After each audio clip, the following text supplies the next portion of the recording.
Buenas tardes. Vamos a continuar con el programa. Es verdad que después de la comida es un reto para los ponentes tener, pero bueno, yo creo que tenemos unos ponentes y un tema tan interesante que ninguno de nosotros va a pestañear mientras les escuchamos, ¿no? Hemos hablado anteriormente de los antecedentes, hemos hablado de los fundamentos del pensamiento político y del marco jurídico, y ahora vamos a hablar un poco de cómo se difunde ese pensamiento político y filosófico, y uno de los canales más importantes fueron las universidades. Las universidades en Hispanoamérica van a tomar el modelo de la Universidad de Salamanca, se van a constituir igual que la Universidad de Salamanca, por cédulas reales o por bulas papales, van a tener un sistema de organización con unos estatutos propios, como tuvo la universidad, como tiene la Universidad de Salamanca, y hay que decir que es donde se van a fundar la mayoría de los filósofos, pero también de los funcionarios y de los clérigos que van a estar en los diferentes virreinatos. Estas universidades también hay que destacar que acudirán tanto españoles como indios, y que serán unas universidades que se irán extendiendo por todos los virreinatos, y que a mediados del siglo XVIII en Hispanoamérica había 29 universidades y en las colonias británicas solo había 9, ¿no? Entonces es muy importante, porque saber que, como se ha dicho esta mañana, que la labor de España fue evangelizadora, pero también civilizadora, y lo que se llevó a cabo fue una obra de civilización, y en gran medida esta obra la llevaron a cabo las universidades, pero también los colegios y demás instituciones que creó la Corona de España. Y voy a pasar a presentar a los ponentes. En primer lugar, quería presentar a doña Mercedes Rubio Martín, que es profesora de la Universidad de Villanueva, doctora acreditada, docente e investigadora con licenciatura en Filosofía por la Universidad de Navarra, doctora en Filosofía por la Universidad Hebrea de Jerusalén, y obtuvo el Diplôme Européen d'Études Médiévales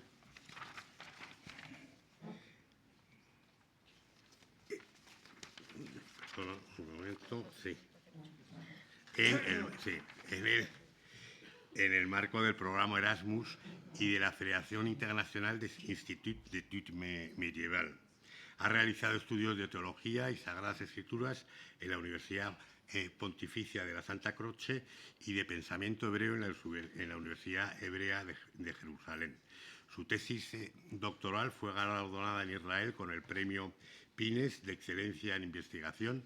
Es miembro del grupo de investigación Continuación al Pensamiento de Leonardo Poto de la Universidad de Navarra, y ha sido conferenciante invitada por la Biblioteca Nacional de Grecia y de las universidades de Hamburgo, Coimbra, Toronto y la Hebrea de Jerusalén, entre otras.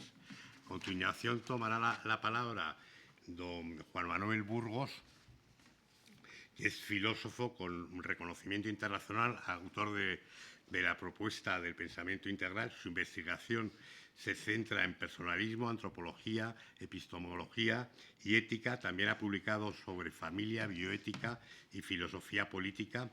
Es fundador y presidente de la Asociación Española de Personalismo, de la Asociación Iberoamericana de Personalismo y de la revista ¿Quién?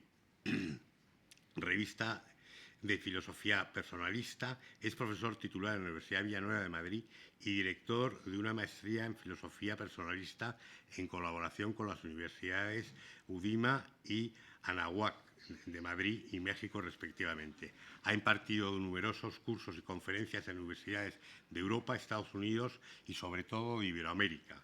Tiene 2 sexenios de investigación y ha dirigido 7 tesis doctorales y 30 TFMs. Y por último, voy a presentar a don Mauricio Novoa, peruano y amigo, que es decano de la Facultad de Artes Contemporáneas, Ciencias Humanas y Educación de la Universidad Peruana de Ciencias Aplicadas, graduado por las universidades de Lima y Cambridge. Ha sido profesor visitante en las universidades de Gerona, Indiana y el Warburg Institute de la Universidad de Londres. Forma parte de la Fundación Goberna, de la Fundación Ortega y Gasset Gregorio Marañón y de la organización Derecho para Todos. Sus publicaciones sobre la historia de las ideas han sido editadas en diversos países, tanto de América como de Europa.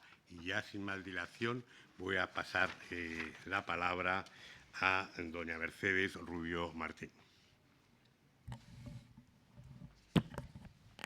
Pues muchas gracias por esta generosa presentación y bueno, tengo que decir, bueno, muchas gracias también a Consuelo y a los demás organizadores de este encuentro por su invitación, su amable invitación. Y tengo que decir que los ponentes de las mesas anteriores han puesto el listón muy alto, así que, bueno, vamos a ver lo que hacemos nosotros, al menos lo que hago yo, ¿no?, para intentar no, que todo esto no decaiga, ¿verdad? Bien, yo no soy historiadora. Mi interés por este periodo, ¿no?, que estamos viendo de la filosofía hispana del siglo de oro está muy concentrado en un autor de la Escuela de Salamanca, del que pues, espero pues, eso, poder dar algunas pinceladas, que me ha llamado la atención. Bueno, me he estado fijando porque es menos conocido que los nombres que han salido hasta aquí, pero ha dejado una huella que espero también poder ilustrar, ¿no?, una huella en el pensamiento contemporáneo y en los estudios universitarios en Hispanoamérica, que me parece que es un autor clave. Yo voy a romper una lanza en favor de este autor para que, bueno, para animar a que otros investigadores y otras líneas de investigación se puedan ir abriendo, que es Juan Poinsot, que seguramente es más conocido con su nombre de religión, porque él fue dominico, tomó el nombre de Juan de Santo Tomás. Y bueno, intentaré explicar por qué me parece un autor tan importante. Que no se trata de hacer arqueología en filosofías de tiempos pasados, sino precisamente de buscar pues unas líneas maestras alternativas. En una mesa anterior pues se hablaba, ¿no?, de bueno, mi colega el profesor Utrera, ¿no?, hablaba de pues de estos dos modelos de civilización que están en pugna en este periodo y de los que uno sale derrotado, ¿verdad?, que es el modelo hispano. Y toman, digamos, el escenario internacional, toman la voz cantante, pues unas líneas de pensamiento más asociadas con el mundo germánico anglosajón, aunque su autor abanderado precisamente es René Descartes, que es francés, pero y además católico, y estudia en La Flèche, el colegio de los jesuitas, en la escuela de los jesuitas en Francia, pero que ha recibido una herencia intelectual que viene ya de finales del siglo XIII, de Juan Duns Scoto, franciscano, que es contemporáneo, casi es un poco posterior, pero prácticamente contemporáneo de Santo Tomás, que reacciona ante la llegada de los estudios, de las obras mayores de Aristóteles a Occidente, a la Universidad de París, a través de sus traducciones al árabe, después comentarios árabes, Averroes, Avicena, etc. Y pues llega con unos comentarios árabes y hay un momento de desconcierto, siglo XIII, estamos en el siglo XIII. Me he remontado un poco atrás, ¿no?, pero me parece que de ahí viene todo. Entonces hay un gran revuelo en el mundo, en el mundo occidental cristiano, del cuyo corazón era la Universidad de París. Los dominicos, que es una orden recién fundada en ese siglo, pues toman digamos, el testigo y dicen esto, aquí a esto se le puede sacar mucho partido, vamos a ponerlo al servicio del avance en el conocimiento, en la profundización, en la filosofía, la teología, etcétera. Asumen, digamos, como propia, como fundamento la filosofía de Aristóteles. Y hay otra corriente, otra escuela, que es la franciscana, en la que pues uno de sus mayores exponentes, Duns Scoto, con todos sus, vamos, tiene grandes aportaciones, que no desdiga, ¿no? Pero tiene una reacción de miedo, se asusta porque dice, si la razón es tan poderosa como nos lo está mostrando Aristóteles, ¿qué le queda a la fe? ¿No? Y entonces su reacción es de rechazo. Es de rechazo y decir, a nuestra razón hay que protegerla porque tiene que estar siempre tutelada por la fe y, por tanto, propone lo que hasta ese momento, bueno, se había asumido como, digamos, pacíficamente aceptado, que la razón, digamos, o la inteligencia humana, más bien la inteligencia es la que lidera, la que guía, ¿no? Y la que propone a la voluntad pues objetos que son, ¿no? Metas que son buenas, y entonces la voluntad quiere aquello, y dice, no, hay que poner coto al riesgo, al peligro que puede suponer para la fe una razón demasiado fuerte, ¿verdad? Este es un poco el razonamiento, y propone que sea la voluntad, o sea, propone un modelo de hombre, un modelo antropológico, en el que es la voluntad la que tiene que someter al entendimiento.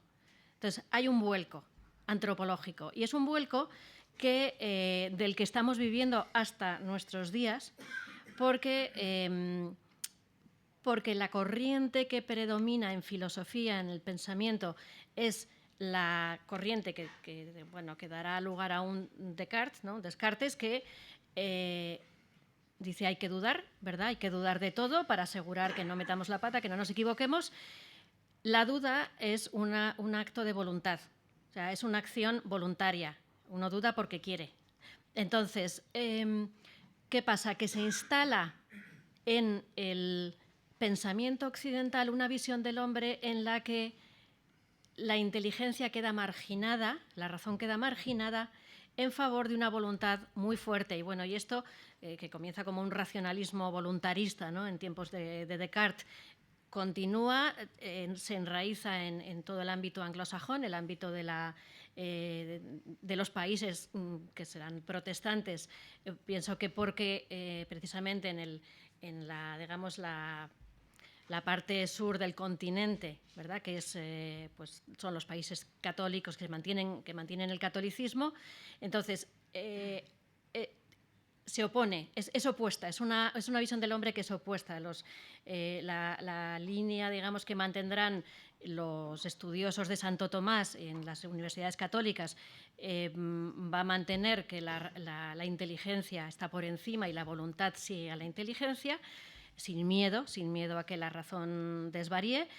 Y de la frontera de los países luteranos, ¿no?, para arriba, hacia el norte, se instala un pensamiento filosófico que sigue la otra vía, la vía del miedo a una razón que pudiera, según la interpretación de algunos autores, que pudiera oponerse a la fe, ¿verdad? Es una especie de fideísmo y racionalismo al mismo tiempo, que es la línea que prende en Descartes, y luego pues Kant, Hegel, ¿no?, con el idealismo alemán, y acaba en el nihilismo de Nietzsche.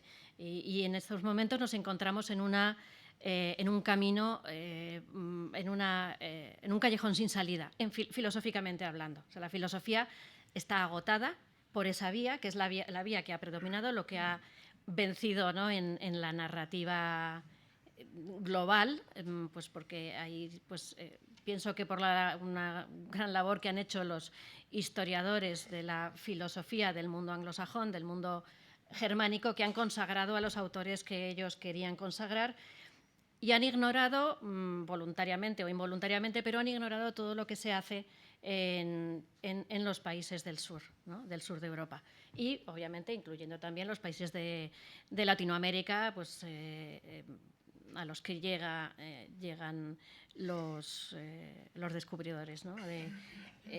Españoles.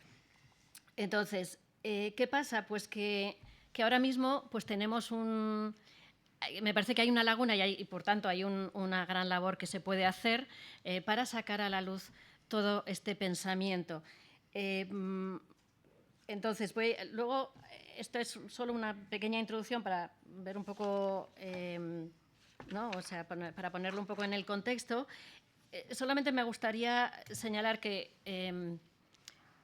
aunque bueno, hay muchas formas de periodizar la historia, ¿verdad? Y en concreto la historia de la filosofía se ha periodizado de distintos modos, pero en general hemos seguido un poco la línea de Petrarca, que pues es el que habla del Renacimiento, ¿verdad? Los clásicos con los que quiere conectar y lo que queda en medio, que es lo que le llama la Edad Media, ¿verdad? Me parece que bueno, primero es una perspectiva distinta, no es filosófica, no depende de una clave interpretativa que responda a la dinámica interna del desarrollo de la filosofía. Él no era filósofo, era un literato. Y luego, pues, si uno mira la historia de la filosofía según su desarrollo, se pueden, así grosso modo, ¿no? Pero obviamente todo esto es muy discutible, ¿no? Pero a mí me ayuda a pensar la historia de la filosofía. Sí, hay dos grandes revoluciones en la historia de la filosofía. La primera llega con Aristóteles, que sienta las bases de la formalización del lenguaje filosófico, los conceptos metafísicos, ¿no? A él le interesa la realidad que nos rodea, quiere conocer, comprender la realidad. Y de ese bagaje que nos deja Aristóteles, pues vivimos hasta principios del siglo XIV, finales del siglo XIII, principios del XIV, donde ya está surgiendo esta corriente, digamos, del racionalismo voluntarista, un poco fideísta, etcétera, que luego es la que va a predominar, sin que en Occidente se haya realmente llegado a sacar todo el partido de Aristóteles. Entonces, por aquí está mi colega, no sé si está por aquí, bueno, que han comentado antes el profesor Utrera, que creo que hizo su tesis sobre Occam, ¿no? Occam es el parteaguas, ¿no? Es el momento en el que se rompen las dos tradiciones, que él es discípulo de Duns Scoto, y ya lleva algunos de los presupuestos de Duns Scoto hasta sus últimas consecuencias, con, digamos, menos inteligencia que Duns Scoto, me parece, y cae en un nominalismo, ¿verdad?, que pierde por completo la conexión con la realidad, ¿no? Todo acaban siendo, pues, nombres, lo que yo quiero nombrar, con el contenido que yo quiero atribuir a las cosas, y un voluntarismo radical, ¿no? Entonces, ¿qué pasa? Que es en este periodo, del finales del siglo XIII, principios del XIV, en este periodo es cuando se da la siguiente revolución respecto de la de Aristóteles, que es un movimiento tectónico, por decirlo así, ¿no? Llevamos muchos siglos estudiando la realidad circundante y el hombre, en ese momento, los pensadores empiezan a plantearse, bueno, vale, sabemos mucho ya sobre la realidad circundante, hay mucho más que saber, pero yo cómo sé que mi conocimiento es fidedigno, cómo sé que es fiel a la realidad que me rodea. Entonces, la pregunta sobre qué es el ser, ¿no?, qué es aquello, se da un giro y entonces los pensadores empiezan a preguntarse, ¿y el sujeto cognoscente quién es? ¿De qué está hecho? ¿No?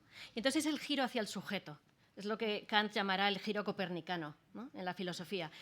Y esa es la pregunta que se ha mantenido hasta nuestros días. Estamos en ese periodo, ¿no? Entonces, aquí se mantienen en unos siglos, ¿no?, pues, digamos, en el ámbito hispano, la filosofía, pues, hispánica, ¿no?, pues se mantiene, digamos, sobre todo con el predominio del estudio, pues, de Santo Tomás, etcétera. Pero como hay una transformación, estamos cambiando, hay un cambio de época, estamos hablando del siglo XIV-XVI, y el periodo que interesa, ¿no?, en este congreso, que es siglos XVI-XVII, siglo de oro, la Escuela de Salamanca, tenemos ya como un humus muy preparado y muy diferente al del siglo XIV, porque ahora ya nos encontramos ante una realidad en Europa, intelectualmente hablando, muy diferente, ¿no? Y aquí es cuando aparece el autor del que yo quería hablar, que es Juan de Santo Tomás, que me parece que el nombre que elige como nombre de religión creo que ya es toda una declaración de intenciones. Unas breves para quien no lo... Vamos, pienso que hay mucho por trabajar de este autor, está muy poco trabajado, aunque sí que hay cosas, pero hay mucho más por trabajar. Él mantiene, vamos a ver, un poco de su biografía, ¿no? Me dice cuánto sí. Bien, entonces, se llama Juan Poinsot, nace en Coimbra, portugués, es hijo de Pedro Poinsot, que era austríaco y casado con una portuguesa, y su padre ejerce de secretario del archiduque Alberto de Austria. Poinsot, comienza sus estudios en Coimbra en 1605, los continúa en Lovaina entre 1606 y 1609 porque se traslada su familia allí por el destino de su padre en Flandes, lo destinan a Flandes y se va toda la familia. A los 23 años ingresa en la Orden de Predicadores, se hace dominico en el convento de Atocha de Madrid, aquí cerca, aquí al lado, y tras su noviciado es enviado a Alcalá de Henares pues para impartir clases de filosofía y teología a dominicos, ¿no?, a miembros de la orden. Y está así impartiendo formación durante 17 años. En 1630 es nombrado profesor en la Universidad de Alcalá de Henares y obtiene cátedra de teología hasta 1643. Entonces, en ese año, Felipe II lo nombra confesor suyo. Y esto le obliga a trasladarse a Madrid y al año siguiente acompaña al rey en una campaña, la campaña de Cataluña, que hubo en ese año, 1644, y él muere en Huesca, está el campamento real en Huesca, y él muere durante el asedio real sobre Lérida. Bien, entonces... aunque Juan Poinsot no estuvo nunca en Hispanoamérica, no tuvo una relación directa que se sepa, puede ser que luego surjan, ¿no? Sin embargo, su pensamiento, él se convirtió en el comentarista de Santo Tomás más autorizado de su tiempo. Y por esto, justo porque coincide con la fundación de las primeras universidades en Hispanoamérica, de las que la primera es, aquí hay historiadores mucho más autorizados que yo para explicar esto, pero la primera universidad en Hispanoamérica, que se considera, digamos, la primada, ¿no?, de América, es la Real y Pontificia Universidad de Santo Tomás en la Española, en la isla en Santo Domingo. Y hay toda una historia detrás porque empiezan a fundarse universidades en otros lugares. Los franciscanos y los jesuitas también quieren su universidad y hay un poco de pugna por ver cuál será la primada, ¿no? Pero realmente parece que por años, ¿no?, la primera es la de Santo Tomás. Entonces, es de suponer que los estudios más actualizados en teología y en filosofía son trasladados a aquella institución para seguir formando allí y hacer un claustro que pueda después formar a los locales, ¿no?, y las nuevas vocaciones de dominicos, etcétera, que irían surgiendo. Y por tanto, pues yo pienso que Juan de Santo Tomás, la universidad es fundada unos años antes de que nazca Juan, pero digamos que es hasta que se pone en marcha una universidad, pues lleva tiempo, ¿no? Entonces yo pienso que una de las primicias, digamos, de los estudios de más alto nivel en América comienzan por los comentarios de Juan de Santo Tomás, ¿no? Entonces, ¿qué es lo que me gustaría destacar aquí? ¿Por qué lo planteo como alternativa a a la línea que ha sido la dominante, ¿no?, hasta nuestros días en cuestiones de filosofía. Pues, bueno, su obra más famosa es el Cursus Philosophicus, son bastantes tomos. Plantea un tomismo renovado y un tomismo en el que comprende muy a fondo a Santo Tomás, pero lo pone en diálogo con la modernidad del momento, lo pone en diálogo con la realidad intelectual que él se encuentra en Europa, ¿no? Habiendo viajado por distintos países, estuvo también en Dinamarca y en Bélgica, etcétera, o sea, conoce muy bien el ambiente intelectual. Y hay algo que él propone que ha sentado las bases, por ejemplo, de la semiótica contemporánea. Es una de las últimas disciplinas filosóficas, últimas por más recientes, ¿no?, que han adquirido cuerpo en las últimas décadas, el estudio del signo en el conocimiento y en la comunicación.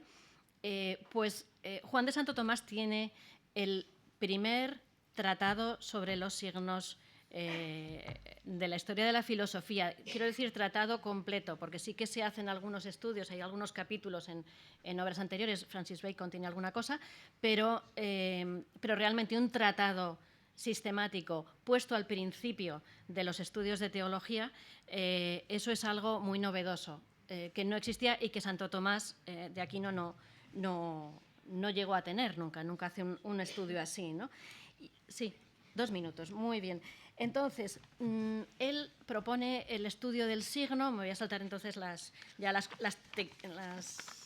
los tecnicismos, digamos, pero lo que viene a proponer es una alternativa al conocimiento, a la teoría del conocimiento que se difunde desde Duns Scoto, luego Occam, etcétera, por el que entienden el conocimiento como una representación en la mente de lo que está en el exterior.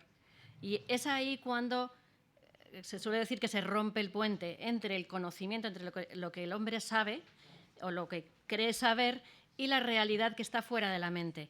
Entonces, cuando uno entiende el conocimiento como una representación, como una pintura o una escultura pequeñita, ¿no?, dentro de la mente, ¿cómo sabemos que eso se corresponde con lo que está fuera, ¿no? Y es el gran problema de Kant.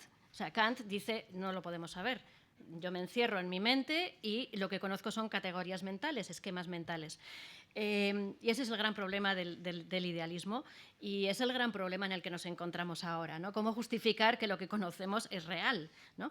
Pues él desarrolla toda una teoría del conocimiento interesantísima, muy novedosa, que no existía en lo que llamamos tradicionalmente la Edad Media, porque no se había planteado el problema, precisamente en torno a la naturaleza de los signos, del signo mental, que entiende lo que percibe la mente como un signo mental. Y el signo lo entiende como algo cuyo ser se agota en la referencia al referente al que nos estamos refiriendo. Perdón por las reiteraciones, pero es como un signo, es algo que apunta.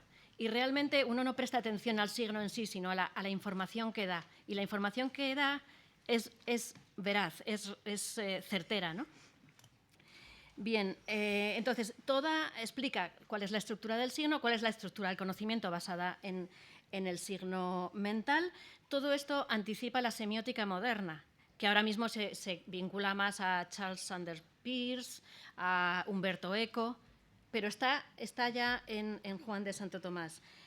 Hay un autor anglosajón, y ya voy a intentar ir terminando, un autor anglosajón que murió hace pocos años, que se llama John Dewey, que ha estudiado mucho a Juan de Santo Tomás. Él es estadounidense, pero de ámbito, vamos, de entorno católico, que hizo su tesis doctoral sobre el Tratado del Signo de Juan Poisot.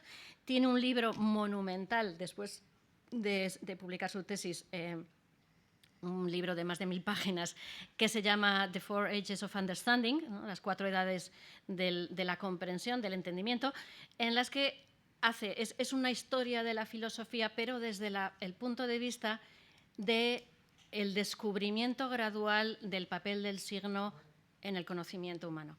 Es muy interesante. Y ahí él dice, entre otras cosas, que que la edad, lo que consideramos edad media, termina, según él, ¿no?, la periodización que hace es que termina con el nacimiento de Juan de Santo Tomás. Y ahí empieza la modernidad, porque ahí es realmente cuando se abre un camino sabemos que se abre otro, que es el de Descartes, ¿verdad? Son contemporáneos. Se abren dos caminos. Él habla de la vía que abre Juan de Santo Tomás como el camino no tomado. Es un camino que no se ha tomado, pero que está ahí, ¿no? Y que es muy importante para, digamos, para retomar el camino de la filosofía. Una pincelada nada más sobre su antropología. Pone la voluntad en su sitio, digamos, dice, no, el conocimiento lidera, la voluntad sigue al conocimiento, ¿no? Y con esos dos elementos realmente rectifica a lo que ha sido la filosofía de la modernidad. O sea, lo que pasa es que es un autor pues, muy poco trabajado, poco conocido, no tenemos todavía ediciones críticas. Voy a decir solo, para terminar, cómo ha influido, porque sí que ha habido autores contemporáneos que se han referido mucho. Está, por ejemplo, bueno, he mencionado a Charles Sanders Peirce, que sí que lo conoce, Umberto Eco también, solo que pues se les ha hecho más propaganda a ellos. Y luego está Jacques Maritain. Maritain conoce muy bien a Juan de Santo Tomás y lo utiliza mucho para muchos aspectos de su filosofía. ¿Por qué? Pues porque Jacques Maritain es un pensador tomista, pero un pensador tomista al que le interesa el diálogo con la modernidad. Y eso es algo que se lo da Juan de Santo Tomás. Y bueno, en Hispanoamérica pues sí hay estudios en la actualidad en México. Está Mauricio Bechot en la Universidad Autónoma de México, que tiene bastantes y está promoviendo traducciones de partes de la obra de Juan de Santo Tomás al castellano. Hay estudios en Argentina, en Chile también. Luego, bueno, en México está también Carlos Llano, que ya falleció, pero hace un estudio. Él se ha dedicado a la filosofía pues, también del negocio, de la empresa, ¿no? De la praxis, y él toma ideas de Juan de Santo Tomás y dice que, porque una de las cosas que dice él es que para poseer la idea de algo no basta con reconocer el objeto, sino que es necesario saber cómo está hecho.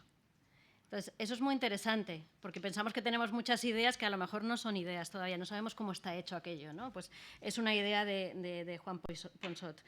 Está Robert Junqueira, que es un joven investigador de la Universidad de Coimbra, que ha iniciado recientemente una revista de filosofía que se llama Estudia Ponsotiana. Claro, él nació en Coimbra y bueno, pues se ve que en Coimbra pues lo están potenciando mucho.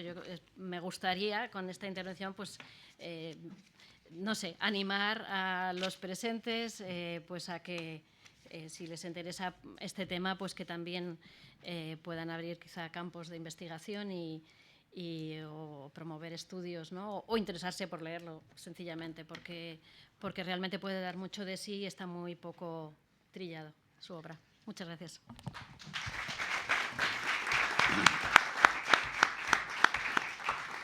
Muchísimas gracias, Mercedes, por darnos a conocer a Juan de Poisot y por ponernos deberes y sobre todo a los jóvenes que tienen todavía muchos años de investigación para que lo estudien y lo investiguen.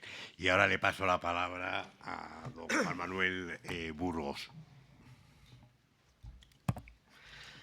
Muy bien, pues nada, muchas gracias. Agradezco también de nuevo a los presentes, haberme invitado a esta participación, a esta mesa, al CEUS Cefas, a la Universidad de Villanueva a la que pertenezco, a la Casa América, en fin, ha habido un nutrido grupo de participaciones o de instituciones que han participado. Voy a leer, aunque no suelo hacerlo, en este caso voy a leer mi intervención, porque hay bastantes datos y referencias y entonces, pues eso. Yo soy filósofo, los filósofos nos da también un poco por hablar y entonces voy a intentar precisarlo. Bien, el objetivo de este panel es mostrar la elevada influencia que tuvo en la Universidad de Salamanca en América, lo que se puede demostrar inicialmente con unos pocos datos.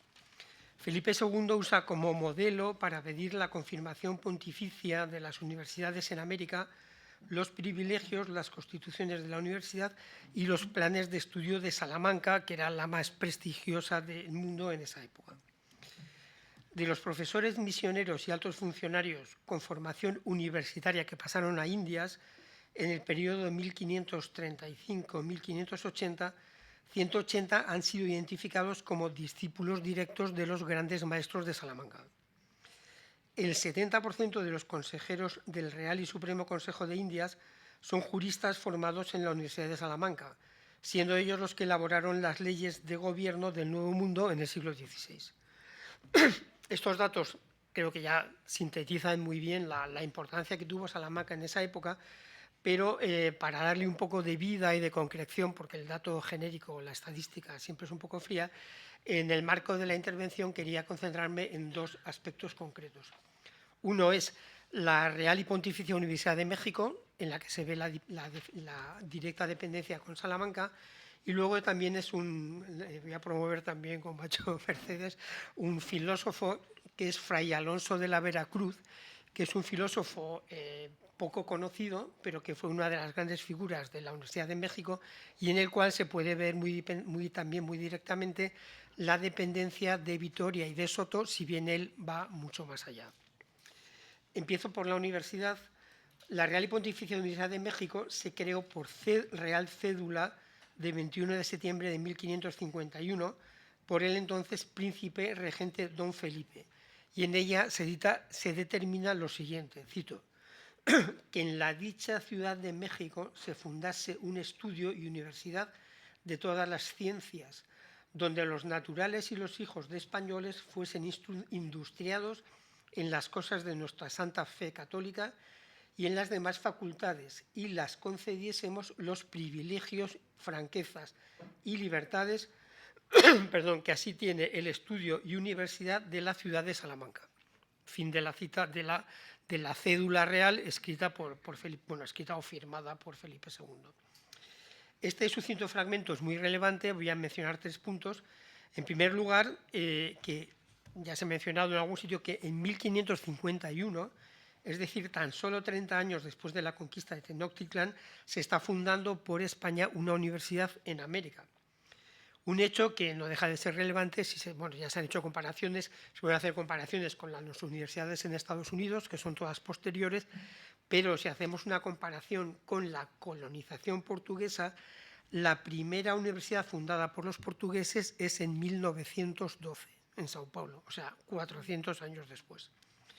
En segundo lugar, Felipe II quiere que esa universidad se enseñen todas las ciencias, esto es literal de la célula. Es decir, no busca la creación de un pequeño colegio o escuela que forme superficialmente a los habitantes de la Nueva España, sino de una auténtica universidad desde la que se difunda todo el saber conocido en la época. Y otro punto muy interesante es que explícitamente el documento dice que en esa universidad pueden estudiar los naturales y los hijos de españoles, manifestación clarísima del espíritu abierto de la conquista y de la colonización. Un espíritu que se manifiesta también, por ejemplo, en la existencia de cátedras de lenguas indígenas en las universidades. O sea, por ejemplo, Fray Alonso de Veracruz fue un especialista en, si no me equivoco mal, tarasco, que era una de las lenguas de la época. Esto se conoce muy poco, pero hubo lenguas de las lenguas locales en las universidades españolas.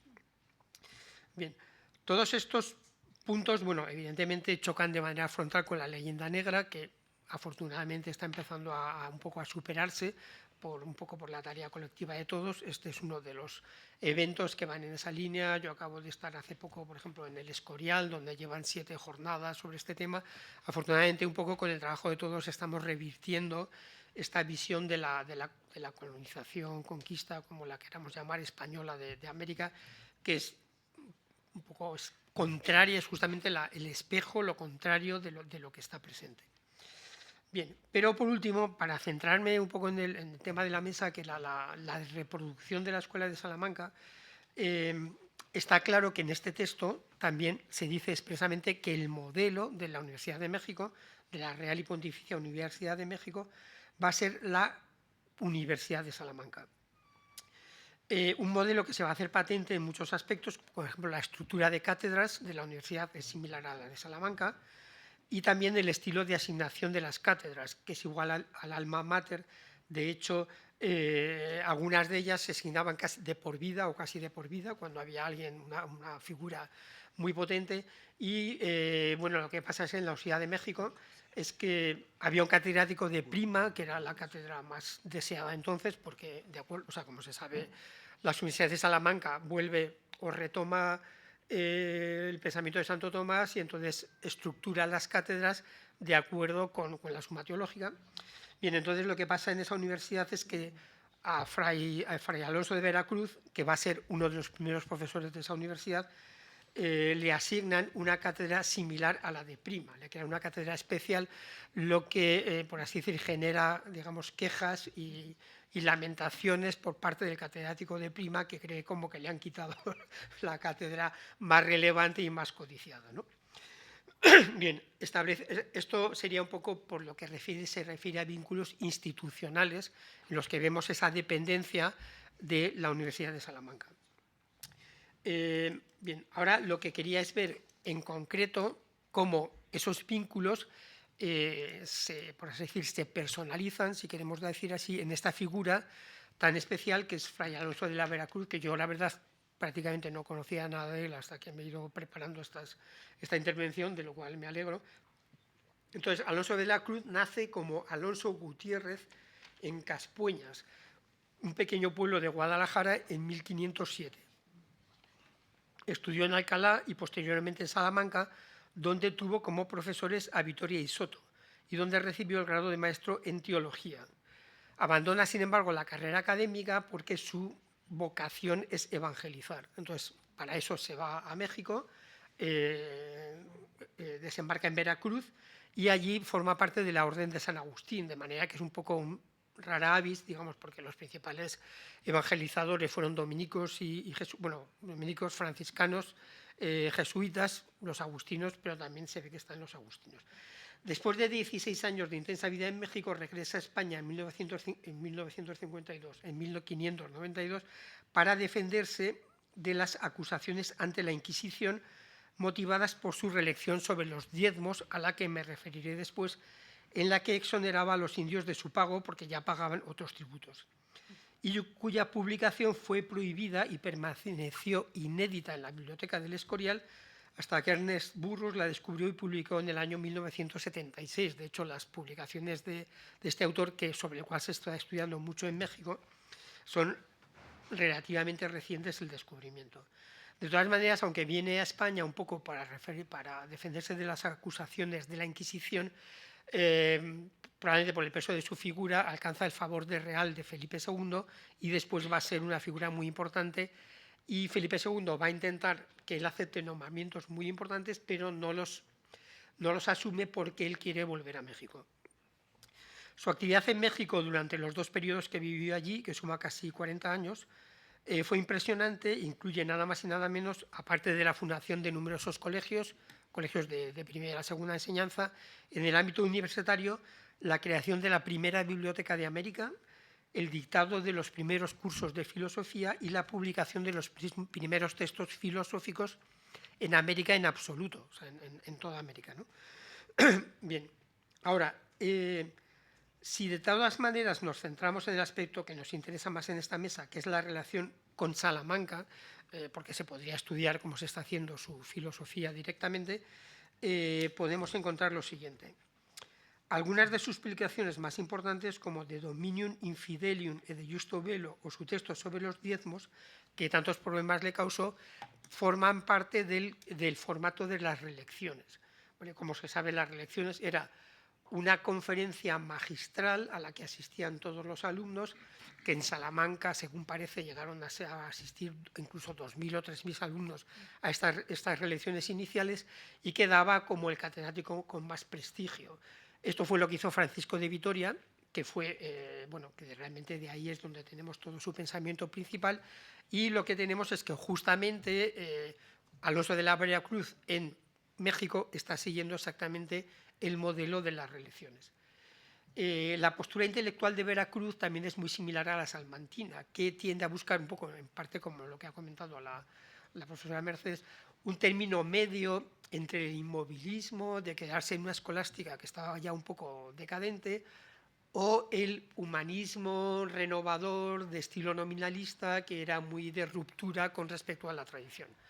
Entonces, él dice expresamente que busca que una media vía tenendo, o sea, es decir, que él está buscando un término medio entre ambos planteamientos que es bastante similar al que siguen los salmantinos, aunque tampoco es que tengan una posición completamente unitaria.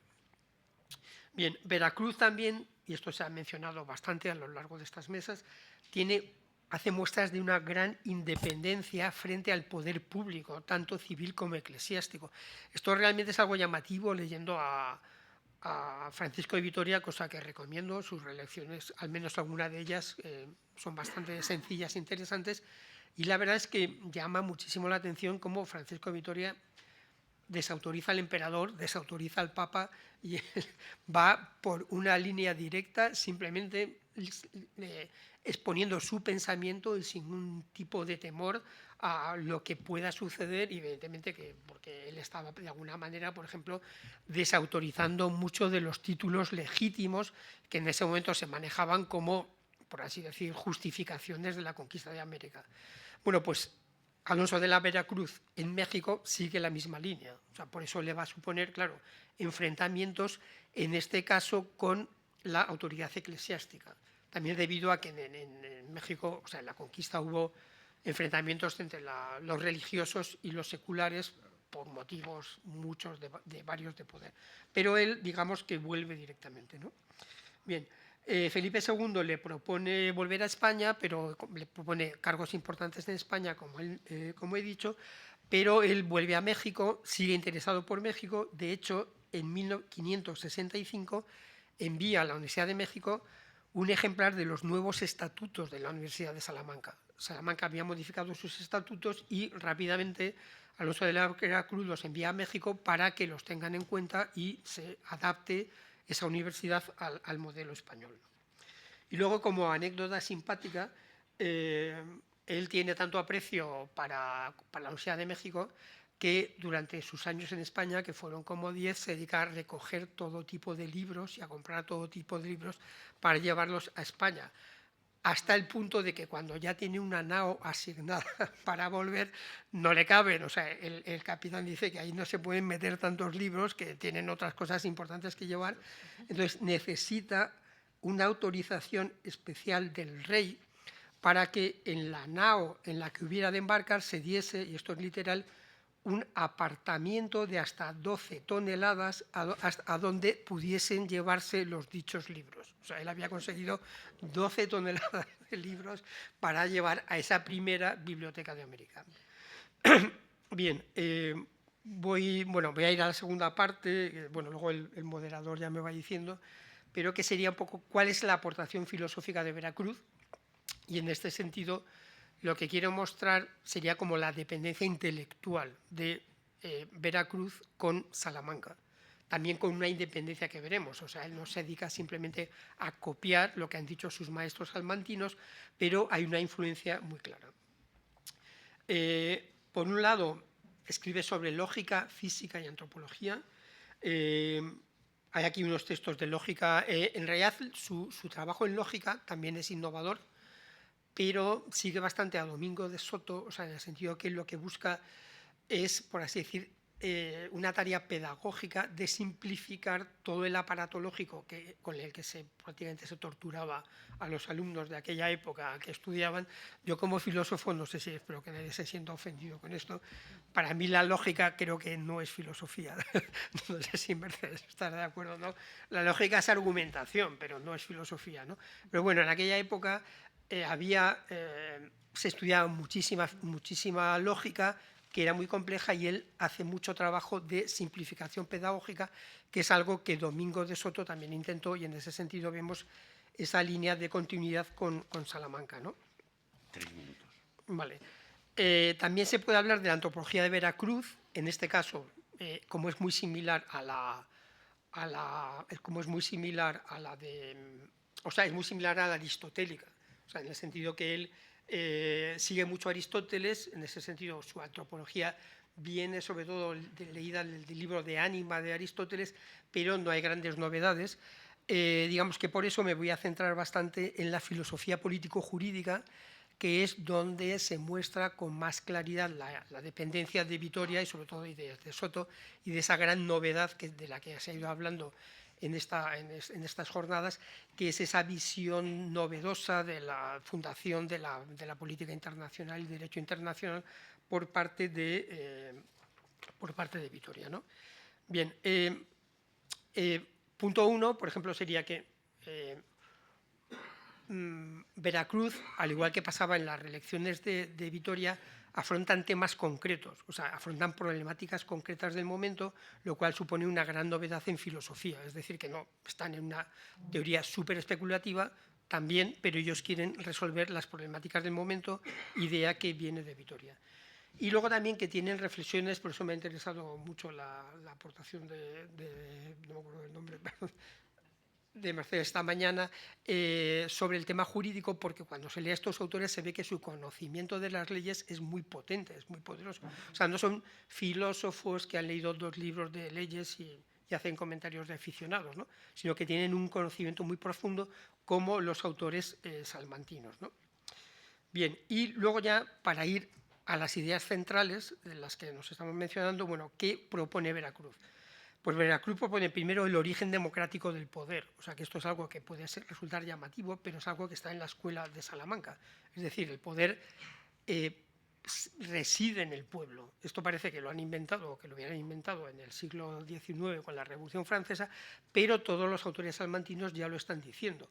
No sostienen que el rey tiene una autoridad dirigida directamente de Dios, como se podría ser el absolutismo francés o el inglés. Lo que dicen es que sí, la autoridad viene de Dios en general, ¿vale? Pero luego esa autoridad va al pueblo y el pueblo es el que la concede. De hecho, ahora cito a Veracruz, dice, el poder del pueblo desde el principio siempre ha residido en el mismo pueblo y nunca ha sido abandonado. Bien, o sea que, y luego el pueblo es el que de alguna manera lo puede ceder a quien quiera, sea a través de un principio aristocrático, de un principio democrático o de un principio monárquico. Para Veracruz, incluso el pueblo tiene la potestad de derogar leyes a través de las costumbres. O sea, en cierto sentido, Veracruz es más radical que Francisco de Vitoria, ¿no? Si el pueblo niega la validez a una costumbre, esa ley, según Veracruz, dejaría de ser ley. Bien, de hecho, uno de sus estudiosos dice que los 3 principios fundamentales de la filosofía política de Veracruz son estos. El poder político es de origen humano y reside en primera instancia en el pueblo. La comunidad es quien decide cómo debe ser regida y la legitimación de la transferencia del dominio político a un gobernante se establece en función del bien común. Ya queda muy poco, voy acabando. Bien, también está como tercer punto, que sigue la línea salamantina, pero que como hemos aprendido esta mañana se remonta incluso al obispo Osio, está la deslegitimación del tirano. O sea, el tirano en este contexto, digamos, de la monarquía hispánica, no tiene autoridad. De hecho, afirma en concreto, otra cita de Veracruz, el que gobierna tiránicamente posee un dominio ilícito e injusto, luego lícitamente puede ser desposeído de él. Y si no podría ser privado de otro modo más que con la guerra, justa sería tal guerra. O sea, no hay mucho término medio, ¿no? Defiende con muchísima fuerza a los indios, ya estos serían los penúltimos puntos, con una vía media entre o sea, no siguiendo a las casas, sino más bien siguiendo a Montesinos, una vía media, pero que de alguna manera, o sea, Veracruz prácticamente niega cualquier título de legitimidad de la corona española para conquistar América. O sea, en ese sentido se sitúa en una postura completamente contemporánea. Es decir, para Veracruz, España pues, ha conquistado porque ha conquistado, pero no tiene ningún título para hacerlo. Lo que ocurre es que después, una vez que ya se ha producido la conquista, pues primero que España no se va a ir, entonces hay que aceptar ese dato de hecho, y luego que probablemente sería ya perjudicial. Pero en ese sentido es incluso más radical que Vitoria porque no acepta ningún tipo e incluso promueve... Bien, entonces, bueno, también habla sobre el dominio, pero bueno, esto lo voy a ir dejando para ir cerrando. Y el último punto sería que él considera que, como he comentado antes, analiza, igual que Vitoria, en ese sentido, la influencia de Salamanca, los títulos legítimos e ilegítimos, y concluye que no hay ningún título legítimo. O sea que, en realidad, de alguna manera, los españoles han arrebatado las tierras a los oriundos que estaban allí, como así fue, por otro lado, porque evidentemente eso es lo que pasó, aunque si bien, como nos comentaban antes, esto hay que verlo en el contexto de la época, porque tampoco ni los ingleses, ni los holandeses, ni los franceses, ni los alemanes han preguntado a nadie de los países que han conquistado si tenían derecho o no sobre la tierra. Han ido y se han impuesto y ya está, ¿no? Bien, pero incluso su valoración de los reinos indígenas es tanto que prácticamente propone, un poco como ideal, una confederación de reinos indígenas bajo la corona hispánica. O sea, de hecho, en ese momento en México había algunos pequeños reinos que todavía o zonas que todavía estaban gobernadas por algún rey indígena, y él considera que incluso ese podría ser un modelo para el futuro. Evidentemente era un poco idealista, pero hace ver el gran valor y el gran, por así decir, cariño y, digamos, y admiración que tenía Alonso de la Veracruz, al que se le considera el padre de la filosofía mexicana, por México y por las culturas mexicanas. Bien, yo creo que con esto he conseguido un poco de establecer esa conexión entre la Escuela de Salamanca y estas figuras de la historia mexicana. Muchas gracias.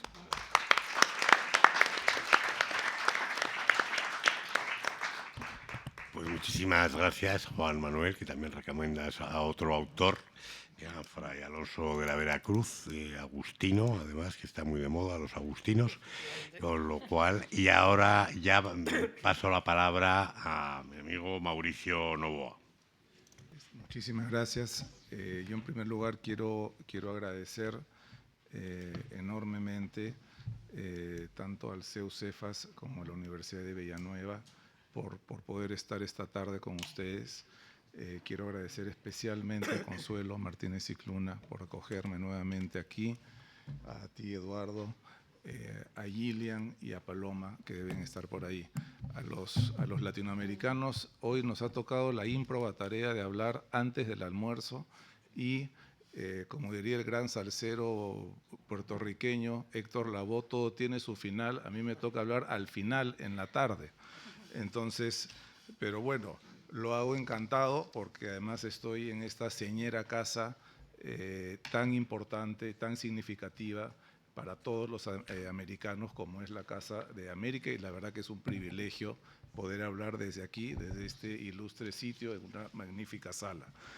El propósito de mi ponencia va a ser explicar cuál fue la influencia y sobre todo el impacto que tuvo la Universidad de Salamanca en la Universidad de San Marcos en Lima. Y quiero, digamos, rastrear esto en tres aspectos. Primero, su organización, y aquí vamos a hacer, creo que es importante hacer un ejercicio que no nos haga caer en el anacronismo, porque la Universidad de San Marcos hoy es una universidad que es una universidad muy grande, es una universidad pública, sus fondos dependen del Ministerio de Educación enteramente, es parte del organigrama estatal, y es una universidad que enseña muchas cosas y muchas cosas prácticas, de carácter práctico. Y ese modelo de universidad, cuando uno habla de universidad, creo que es muy importante entender que era radicalmente diferente a lo que era la Universidad de San Marcos en el siglo XVI. Lo que entendemos como universidad hoy tiene muy poco que ver con lo que era una universidad en cuanto a su organización y su estructura como una universidad del siglo XVI.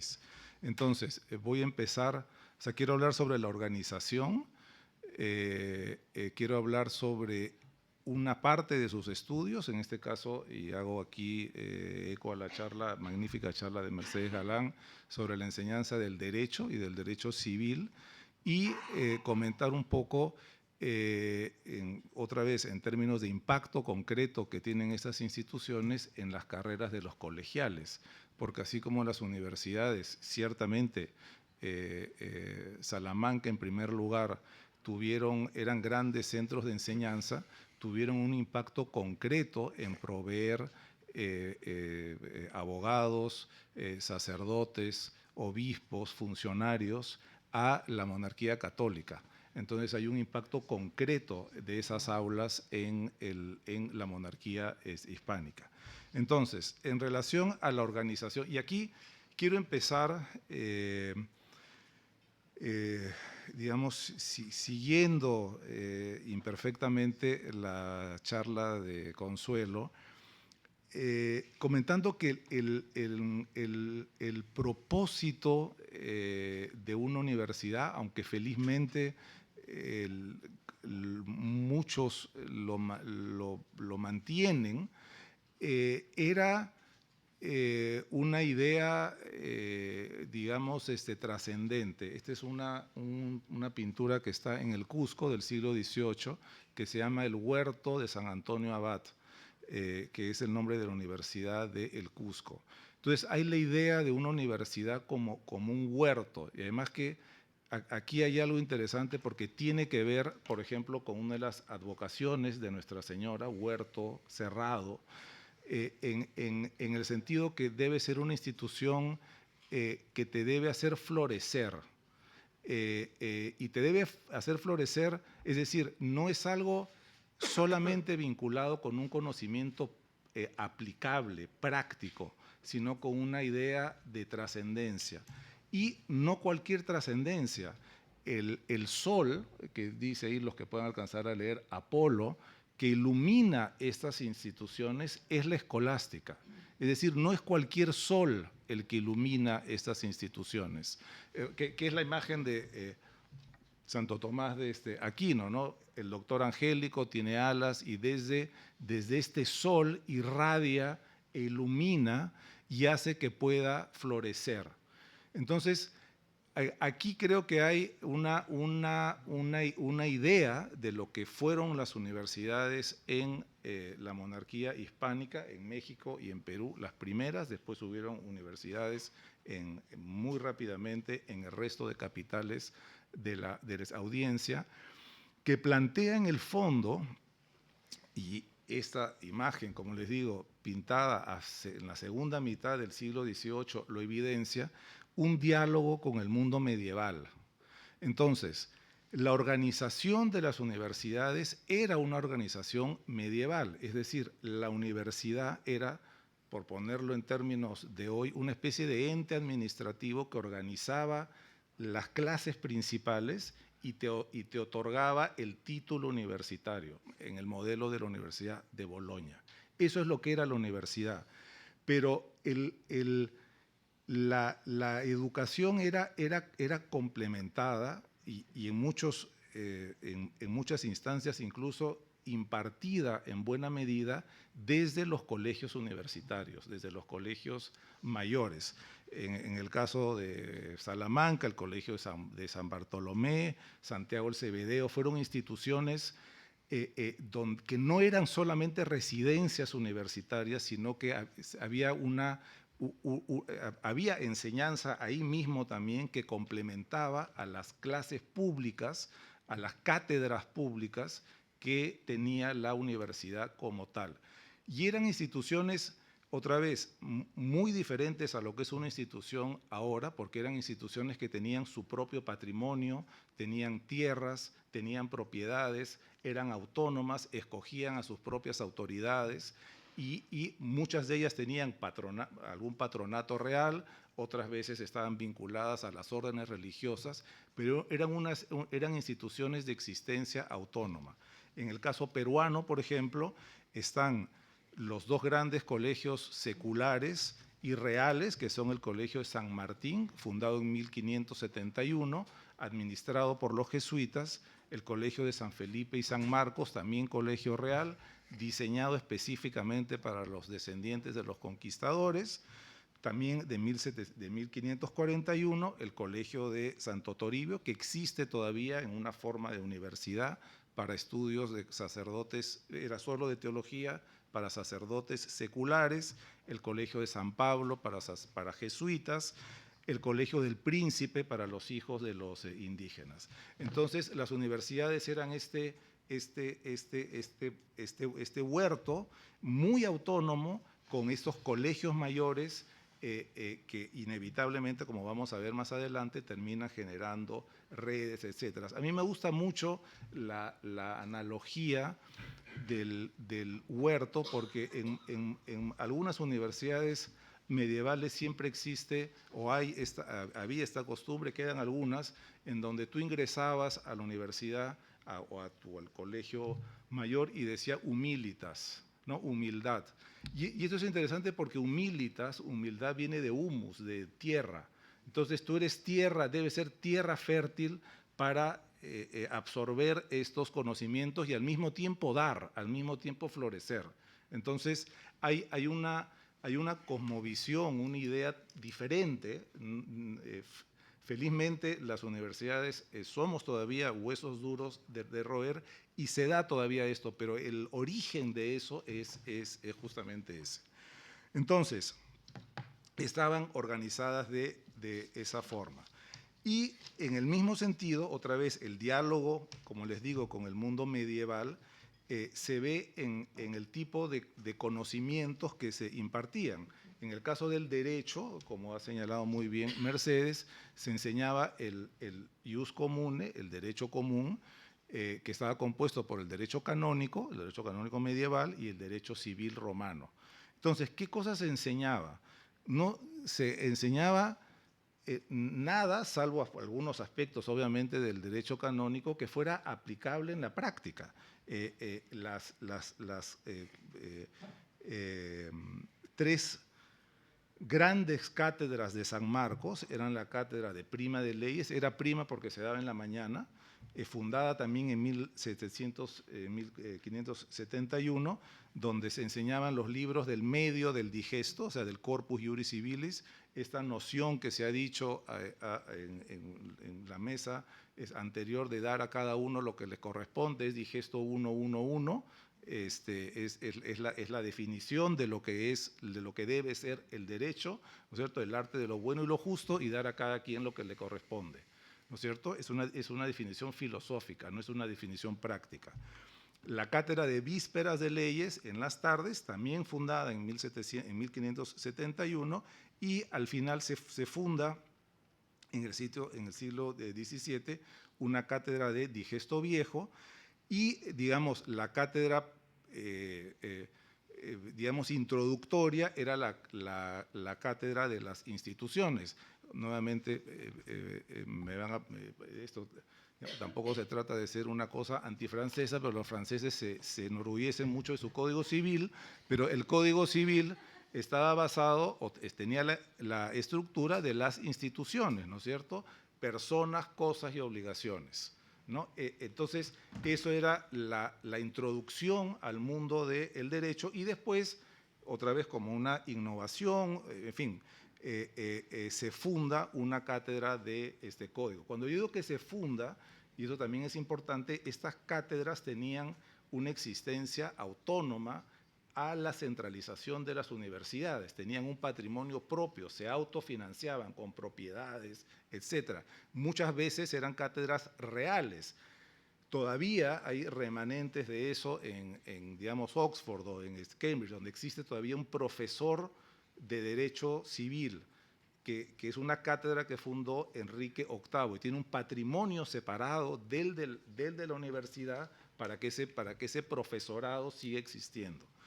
Entonces, ¿cómo se entendía el derecho romano? No se entendía ciertamente como se entiende hoy, como algo histórico, a pesar que en ese momento ya era algo que tenía 1000 años, si uno considera la codificación justinianea, sino como se entiende al derecho romano como algo que tiene una autoridad en sí misma. O sea, no es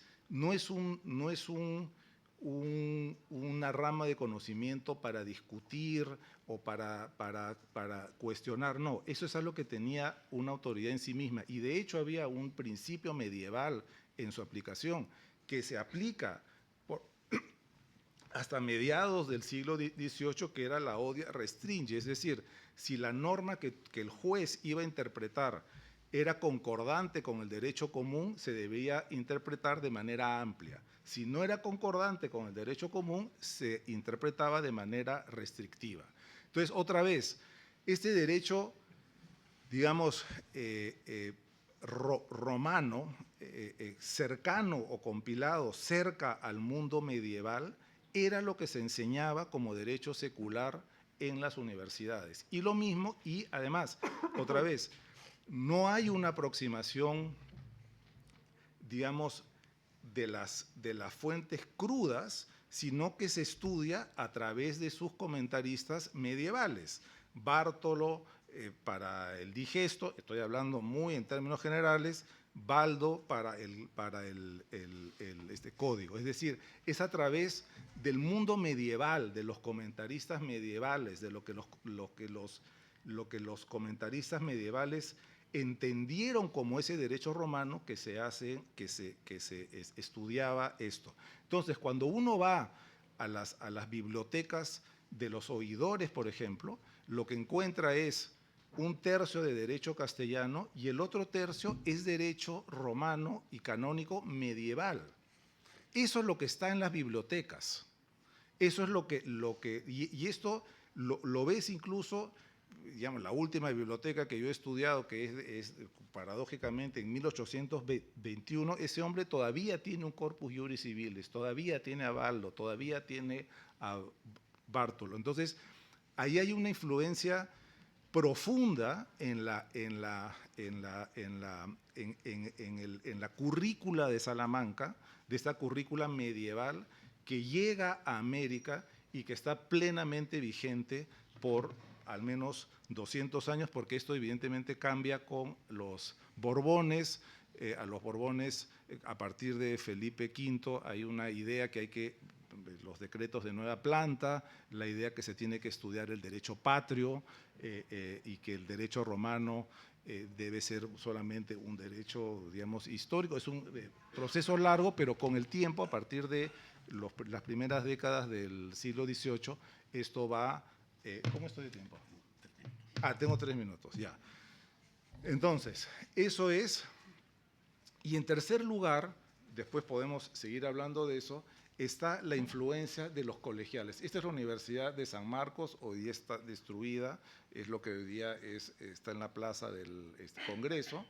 Esta es la idea de derecho canónico y derecho civil como los dos pilares del derecho. Este es un profesor de Infortiatum, que son los libros del medio, del digesto y de código. Lo mismo aquí, las atribuciones de los doctores, y aquí ven en este retrato de Diego Hurtado de Mendoza las becas de los colegios de San Martín con la corona real, Colegio Real de San Martín, y la beca del Colegio de San Felipe y San Marcos. El impacto de los colegiales de San Felipe y San Marcos y de San Martín fue inmenso. Igual, seguramente, y esto creo que se ha estudiado, al impacto de los colegiales salmantinos, tanto en España como en América, es decir, un impacto desproporcionado al tamaño de esos colegios. Y aquí hay algunas, digamos, cifras. Hasta la primera mitad del siglo XVIII, el 46% de los abogados que fueron recibidos en la audiencia de Lima eran de San Martín, el 21% de San Felipe y San Marcos, es decir, combinados era casi 2/3 de los abogados que habían sido recibidos en la audiencia de Lima. Y de estos, la mitad, desde el inicio de estos colegios, terminaron en altos puestos de la audiencia de Lima. Así que bueno, lo voy a dejar ahí porque no quiero excederme en el tiempo, pero puedo contestar cualquier pregunta después. Muchas gracias.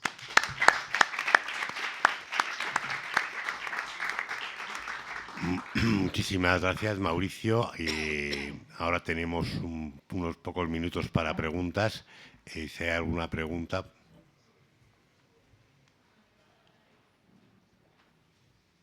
Mercedes. Comenzar felicitando a la mesa, a los tres, ha sido muy interesante. Y la pregunta iba dirigida especialmente a Mauricio, ¿no? En relación a los estatutos de la universidad, ¿no? Cuando se funda la universidad en Lima, ¿hay algún estudio de la evolución, después por corrientes de pensamiento tal vez de los propios colegiales que pudieron influir en su alma mater de alguna manera, o esto es desconocido? No, total. Mira, acá tengo yo las cifras. Mira, entre 1591 y 1777, en el caso de los colegiales, que son las cifras que hay, porque es muy difícil encontrar cifras, se han encontrado algunas listas que son muy interesantes, pero que hay que seguirlas trabajando. Un tercio de los graduados terminaron en carreras eclesiásticas, un cuarto como oficiales del rey, o sea, oidores, etcétera. Y de esos, el 50% terminó en puestos de la Real Audiencia, lo cual es altísimo. Y un cuarto de ellos terminaron en posiciones en la universidad. Como todas estas estadísticas, hay cohortes, digamos, dobles, porque hay oidores profesores, o hay profesores obispos. Y un quinto terminó haciendo, digamos, práctica legal, digamos, independiente. El otro punto que es muy interesante y que me ha hecho repensar algunas cosas a partir de la charla de Consuelo, es el altísimo porcentaje de derecho de canonistas sobre civilistas. En realidad muy poca gente estudió derecho civil, o sea, es decir, derecho romano.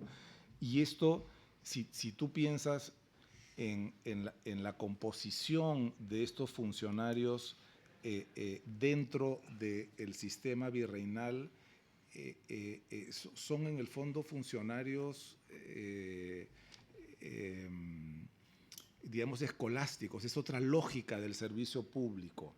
Y entre incluso miembros de la Real Audiencia es altísimo. Entonces, hay no solamente o sea, tú podrías argumentar, pero no se han dado, yo no he registrado, por lo menos las listas son amplias, que claro, que preferían el derecho canónico porque en sí mismo podría tener alguna aplicación práctica como derecho eclesiástico. Pero si ves las cohortes que entran a la administración pública, el porcentaje es igualmente alto. Entonces, tienes realmente y suena tautológico decirlo, y creo que es algo que debe seguirse estudiando, una especie de burocracia cristiana, ¿no es cierto?, que es algo muy distinto a la burocracia o lo que tradicionalmente entendemos como burocracia, y ciertamente lo que terminó pasando con estas reformas y la insistencia en el derecho práctico a partir de Felipe II, ¿no? Entonces creo que hay un tema como de categorías que son muy interesantes para, digamos, replantearse.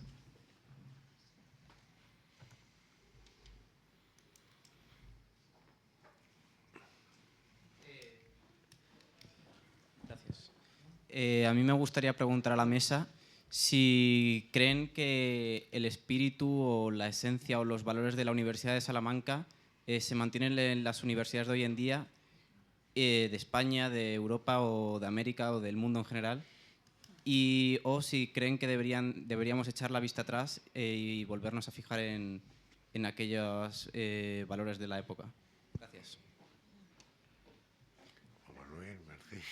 Bueno, empiezo yo para romper fuego. Bueno, es una pregunta muy bonita, interesante. Yo creo que en estos casos hay que hacer siempre una doble mirada, mirar hacia atrás, pero también mirar hacia adelante.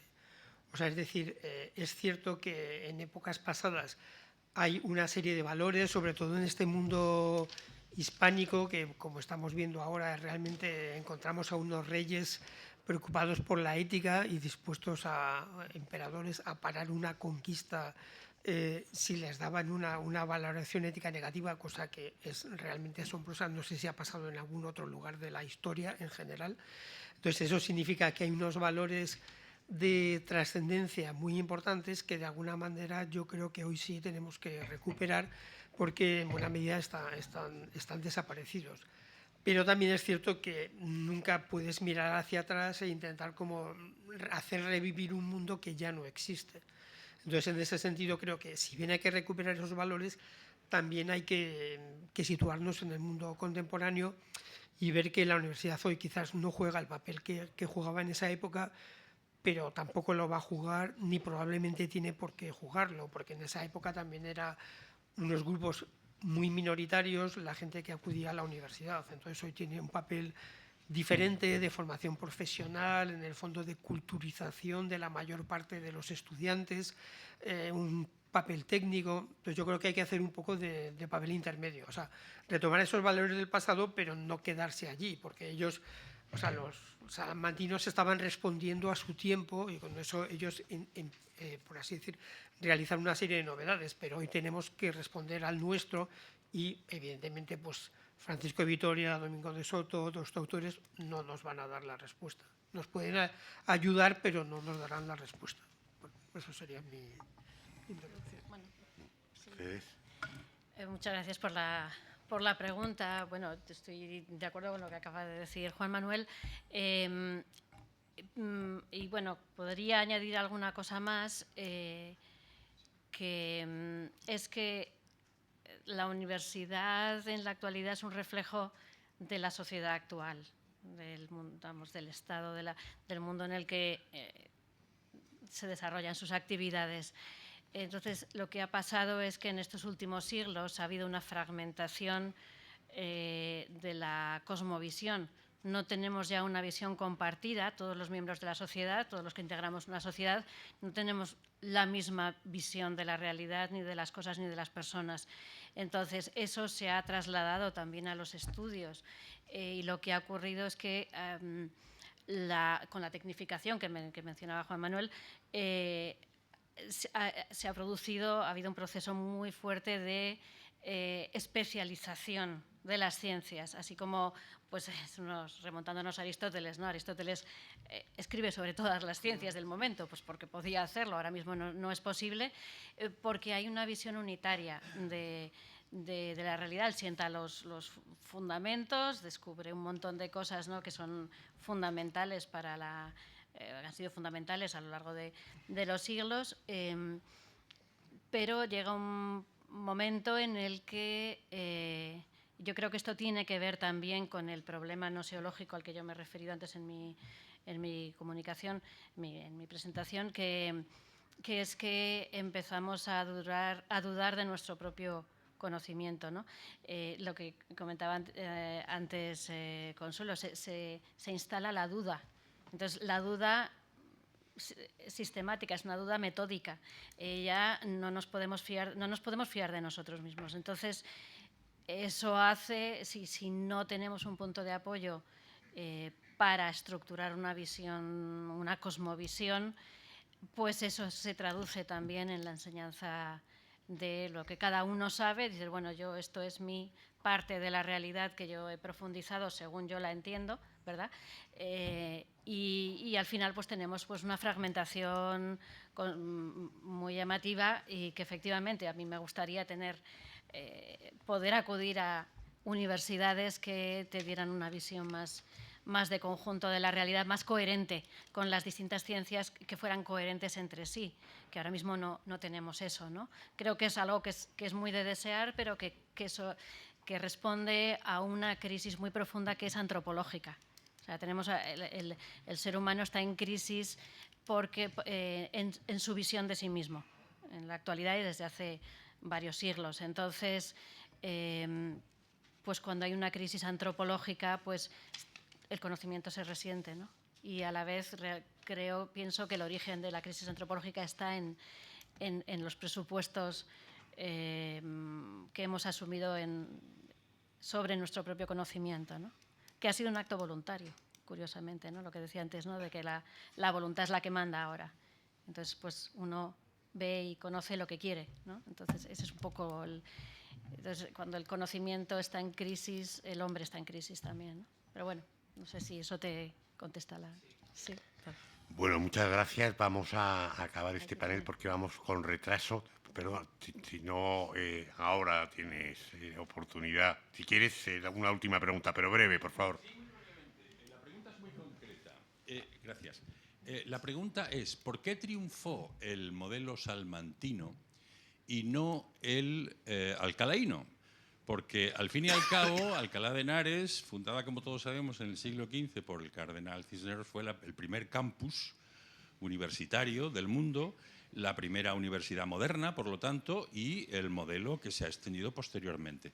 Esa es mi pregunta muy concreta, pero también, con la venia, voy a hacer un pequeñísimo comentario que creo que les va a interesar muchísimo, sobre todo a los jóvenes, y es la comparación de nuestro mundo universitario hispano en estas épocas con el mundo anglo.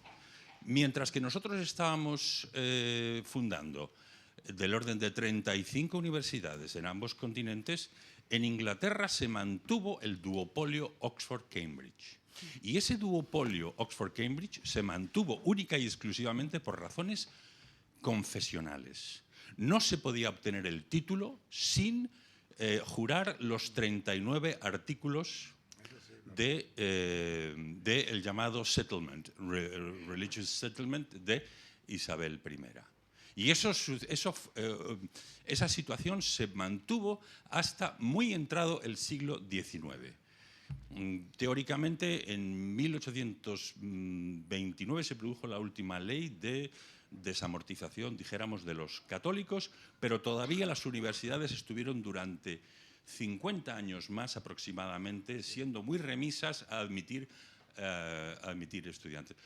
Para que sepáis, bueno, y no dijéramos nada en Estados Unidos. En Estados Unidos, Harvard se ha ido 150 años después de las universidades nuestras. Muchas gracias. La pregunta sobre Alcalá y...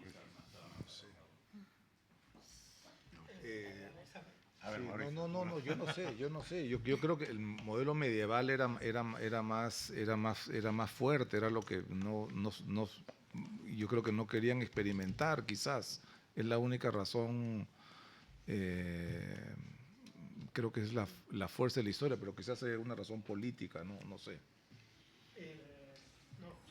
Yo, vamos, tampoco tengo una idea, no sé, quizás puede ser por el peso, podría ser como sugerencia, pero que la digo simplemente como posibilidad, no que tenga conocimiento de ello, quizás por el peso de los autores salmantinos en esa época. Podría ser una de las razones, que mientras que en Alcalá no encontramos como ningún autor grande de peso que pueda hacer referencia, entonces todos los autores grandes están en Salamanca, entonces eso puede haber hecho que se decante el peso a Salamanca, podría ser. Bueno, pues muchísimas gracias a los tres panelistas y seguimos con el programa.